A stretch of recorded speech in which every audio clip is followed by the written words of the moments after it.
நீங்கள் பிரான்ஸ்ல ஒரு பொது இடத்திலேயோ அல்லது உங்களுடைய விசா கார்டிலேயோ பார்த்தீங்கன்னா இந்த வாக்கியத்தை கட்டாயம் பார்த்திருப்பீங்க.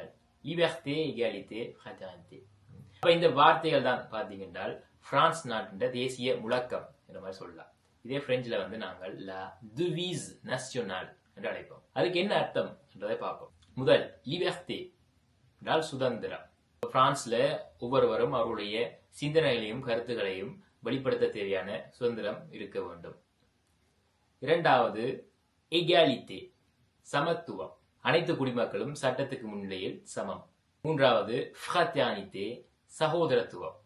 மக்கள் ஒருவரை மதித்து இந்த வேறுபாடுகளை கணக்கில் எடுக்காமல் எல்லோரும் ஒன்று போல் சேர்ந்து வாழ வேண்டும். அப்ப இந்த மூன்று வார்த்தைகள் பார்த்தீங்கன்னா பிரான்ஸ் நாட்டின் சட்டம், சமூகம், கலாச்சாரத்துக்கே ஒரு அடிப்படையா உள்ளது, ஒரு அடித்தளமாக உள்ளது. நீங்க பிரான்ஸ் நாட்டில் இருக்கீங்கனாலும் சரி, இல்லாட்டி பிரெஞ்சு படிக்கணும்னாலும் சரி, இந்த மூன்று வார்த்தைகளின் அர்த்தம் உங்களுக்கு தெரிஞ்சு கொள்வது கட்டாயம்.